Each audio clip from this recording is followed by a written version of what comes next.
আমাদের চারপাশে দেখবেন কিছু কিছু মানুষ আছে যাদের মধ্যে যে কিনা আপনাকে মন থেকে বিন্দু পরিমাণে সহ্য করতে পারে না, বরং পারলে সুযোগ মতো আপনার বড় ধরনের ক্ষতি করে দেবে। তো সেই মানুষগুলো যখন আপনার সামনে এসে দাঁড়ায়, বিভিন্ন ধরনের মিষ্টি মিষ্টি কথা বলে, মুচকি হেসে কথা বলে, পজিটিভ কথা বলে, শুধু তাই না, এমন ভাব করবে যেন আপনার চেয়ে সেই আপনার বেশি ভালো চায়।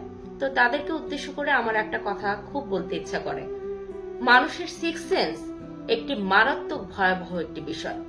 আপনি তার কতটুকু ভালো চান আর কতটুকু খারাপ চান, আপনার মুখোশের আড়ালে কি লুকিয়ে আছে সে কিন্তু বুঝতে পারে। তাই আপনি যাকে সহ্যই করতে পারেন না তাকে অ্যাভয়েড করে চলুন। আপনার দুমুখ চেহারা নিয়ে তার সামনে পড়তে যাবেন না, কেননা সে কখনোই আপনাকে মন থেকে সম্মান করবে না। আপনার সম্বন্ধে যে ধারণাটি সে পোষণ করেছে, সেই ধারণাটি উপর দিয়ে আপনার দেখানো ভালোবাসা বা ভালো ব্যবহার দেওয়ার মাধ্যমে মুছে ফেলতে পারবেন না।